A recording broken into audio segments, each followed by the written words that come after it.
আজিৰ সময়ত আমি একেলগে আগবাঢ়ি যাব লাগিব। এটা সময়ত আমি বুজি পোৱা নাছিলোঁ, এই কাৰণে আমাৰ মাজত কোনোবাই ঘাত সংঘাত প্ৰতিঘাতবিলাক সৃষ্টি কৰিব পাৰিছিলে, বিভিন্ন সংঘাত আমাৰ মাজত হৈছিলে আৰু ইয়াৰ কাৰণে আমাৰ বহুত ক্ষতি হৈ গ'ল। গতিকে আজি মই এই কাৰণে ইয়াত আহিছোঁ। যোৱা সময়ত আমাৰ মাজত বিভিন্ন সংঘাত হৈছে, বিভিন্ন ক্ষতি হৈছে, এইবিলাক আমি পাহৰি যাই নতুন সমাজ গঢ়াৰ কাৰণে আগবাঢ়ি যাব লাগিব। আমাৰ যিসকল আদিবাসী ইয়াত আছে তেখেতসকলে বহুত সংগ্ৰাম কৰিছে সাংবিধানিক অধিকাৰৰ কাৰণে। তেখেতসকলে অস্ত্ৰ লৈও সংগ্ৰাম কৰিছে। বড়োসকলেও সাংবিধানিক অধিকাৰৰ কাৰণে বহুত সংগ্ৰাম কৰিছে, অস্ত্ৰ লৈও সংগ্ৰাম কৰিছিলে আৰু আজি চবে মূল খুঁটিত আহিল, শান্তি আহিল আৰু এইখিনি সময়ত সংঘৰ্ষৰ পিছত এতিয়া নিৰ্মাণৰ সময় আহিছে। এটা সময়ত আমি সংঘৰ্ষ কৰিলোঁ আৰু এতিয়া নিৰ্মাণৰ সময় আহিছে। গতিকে নিৰ্মাণৰ সময়ত প্ৰত্যেকটো জনগোষ্ঠীৰ ভাষা সংস্কৃতি আত্মসন্মান লৈ জীয়াই থকাৰ এটা পৰিৱেশ বিটিআৰত কৰিবলৈ আমি গৈ আছোঁ আৰু এইটো অলৰেডি সৃষ্টি হৈছে। আৰু ইয়াৰ কাৰণে মই প্ৰধানমন্ত্ৰী নৰেন্দ্ৰ মোদী ডাঙৰীয়া, গৃহমন্ত্ৰী অমিত শ্বাহ ডাঙৰীয়া, অসমৰ মুখ্যমন্ত্ৰী ডক্টৰ হিমন্ত বিশ্ব শৰ্মা ডাঙৰীয়াক ধন্যবাদ জনাওঁ।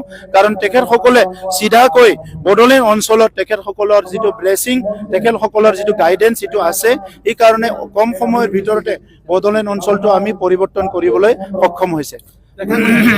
শান্তি চুক্তি কৰাৰ ক্ষেত্ৰত আপুনি আগভাগ লৈছিল, কিন্তু এই সময়তে সমাগত নিৰ্বাচন তাৰ প্ৰাকখনতে এটা নতুন দল সংগঠন গঢ়ি উঠিল। NDPৰ এটা ভোট তাতে সহযোগ আছে বুলি আমি শুনিছোঁ, এই বিষয়ে আপোনাৰ কি ক'ব?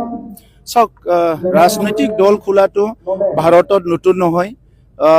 কিবা ক্ষুদ্ৰ অঞ্চলতো 10টা দল আছে, 20টা দল আছে। গতিকে গণতন্ত্ৰত কোনোবা নতুন দল খুলিব পাৰে, নতুন কোনোবা দল ভংগ কৰিব পাৰে, সেইটো গণতন্ত্ৰৰ এটা প্ৰক্ৰিয়া চলি থাকে। গতিকে তাত মোৰ ক'ব লগা নাই কোনে কি ভাল পাইছে, যোনে যি কৰিছে কৰক, খালি সমাজৰ ক্ষতি হোৱা যাতে একো নকৰে, সমাজৰ ভালৰ কাৰণে কৰে, মই সেইটো আহ্বান কৰিম। এতিয়া শাসনত নাই, তথাপিও তেওঁ অকলে নিৰ্বাচন খেলিব বুলি কয়, কিন্তু UPPলে কিন্তু এতিয়া কিন্তু অকলে নিৰ্বাচন খেলিব বুলি কোৱা বুলি হিম্মত নাই বুলি এটা কথা কি কৈ আছে? হাগ্ৰামাই হিম্মত কৰিব লাগিছিলে বিটিআৰত শান্তি আনাৰ কাৰণে। হাগ্ৰামাই হিম্মত কৰিব লাগিছিলে যেতিয়া ইয়াত জ্বলাজ্বলি হৈছে এই জুইটো নুমাবৰ কাৰণে। হাগ্ৰামাই হিম্মত কৰিব লাগিছিলে যিটো বৰা অনবৰা হৈছে এইটো সমাধান কৰাৰ কাৰণে। হাগ্ৰামাই হিম্মত কৰিব লাগিছিলে বিভিন্ন জাতি জনগোষ্ঠীৰ মাটি বাৰীটো মানে সমস্যা সমাধান কৰিবৰ কাৰণে। হাগ্ৰামা মহিলাৰে হিম্মত কৰিব লাগিছিলে স্কুল কলেজবিলাক ঠিক কৰাৰ কাৰণে, বিটিআৰত চবকো নিৰাপত্তা প্ৰদান কৰাৰ কাৰণে। গতিকে যিটো হিম্মত হাগ্ৰামাই গোটাব লাগিছিলে সেইটো হিম্মত গোটাব পৰা নাই।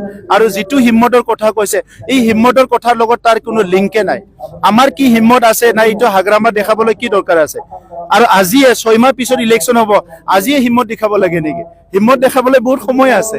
মহাত্মা গান্ধীক যেতিয়া চাউথ আফ্ৰিকাত ব্ৰিটিছে ট্ৰেইনৰ পৰা নামাই দিছিলে, তেতিয়া মহাত্মা গান্ধীয়ে কৈছিলে যে তোমালোকে আমাক ট্ৰেইনৰ পৰা নামাই দিছা, এটা সময়ত মই ভাৰতৰ পৰাই তোমালোকক খেদি দিম। গতিকে আজিৰ সময়ত এনেকা কথাবিলাক হাগ্ৰামা ডাঙৰীয়াই বুজি নাপায়। খংটো ক'ত উঠিব লাগে ক'ত উঠাইছে, বেয়াটো কাক পাব লাগে কাক পাইছে, ভালটো কাক পাব লাগে কাক পাইছে। চ' আজি হাগ্ৰামা মহিলাৰী ডাঙৰীয়াই নিজে এটা একদম ডাঙৰ কনফিউজনত আছে, কি কৰিম কি নকৰিম। তেখেতৰ সতীৰ্থবিলাক ওলাই গ'ল, দলৰ পৰা সদায় মানুহ ওলাই যাই আছে। তেখেতে একদম সৰু ল'ৰা কেইটামানক লৈ পেলাই ৰাজনীতি কৰিব লগা হৈছে 17 বছৰ শাসন কৰাৰ পিছত।